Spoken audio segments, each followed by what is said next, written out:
So let's start by the Belgian Waffle Ride Utah race report.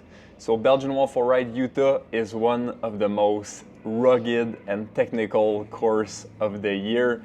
This year was very different because normally the race is in late July or start of August, and this year it was super early, so early April.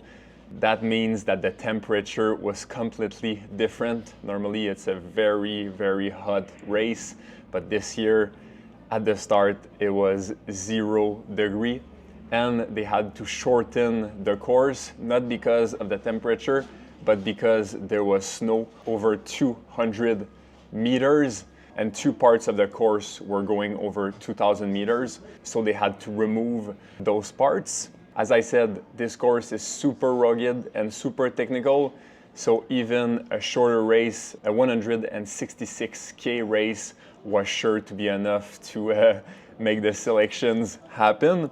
So I would like to break down the course into three parts just to make the race report a little bit more clear.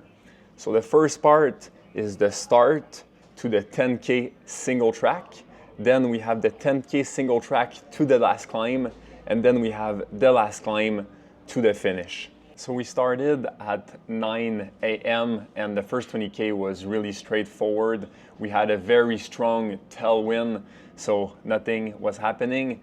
But then we turned left and it was a super strong crosswind, and you go through a little tunnel, and that really spread out the group a lot.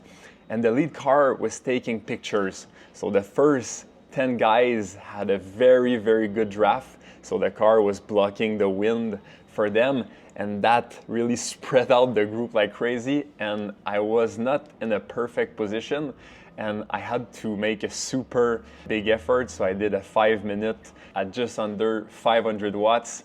That's actually pretty high for me, especially at this altitude. After that big effort, I was able to rejoin the group, and the lead car just saw that it was making an error.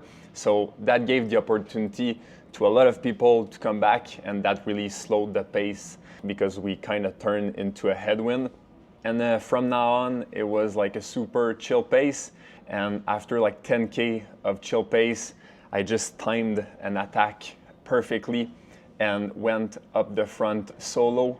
My goal with this was to enter the 30K single track first, and that's actually what I did. I got caught by the lead group just at the entrance of it, so it was perfect timing. So in the single track, it didn't take too long for me to get passed by Andrew L'Espérance, a fellow Canadian, and Andrew really had in mind to push the pace like crazy in the single track. And at the end of it, he was by himself solo, and we were a group of 10 following. After this, you have a very long gravel sector, and our group was not organized at all. And during some argument, Pete was able to attack with another rider, and they were able to bridge to Andrew. And behind, we were still very disorganized, and the three guys now in front took a pretty substantial gap, and at the bottom of the last climb, they had a gap of more than 2 minutes. So I knew it would be a strong ask to bring back Pete. So right at the start of the climb, I went to the front and just put a strong pace on. Only Julien Gagné and Toby were able to follow. Toby was a Mid-South winner 2 weeks ago. And at the top of the climb, we still had 2 minutes back from Pete, but there's still about 40 minutes to go in the race.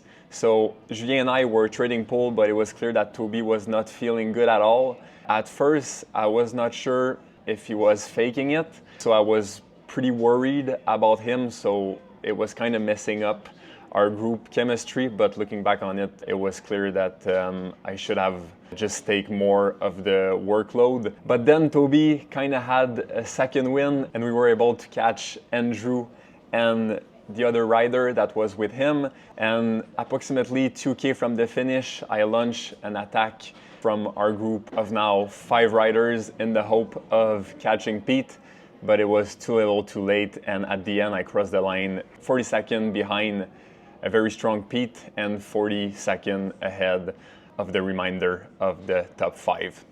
So in terms of number, keep in mind that's at 1,600 meters, so it's in altitude. So intensity factor was 0.781, TSS were 299, and calorie burn were 4,500. That's a little bit lower than a normal 4.5-hour race, but those numbers can be explained because of the altitude.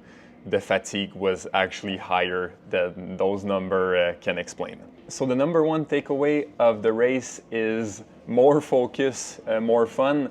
So I kind of got into the habit of trying to make a gravel race a little bit more fun because they can be very long. So I would do that by chatting with other riders or looking at the scenery. But this week at BWR, I really focused my mind on what I needed to do in each moment, and actually it made it more enjoyable. So I guess that's the takeaway.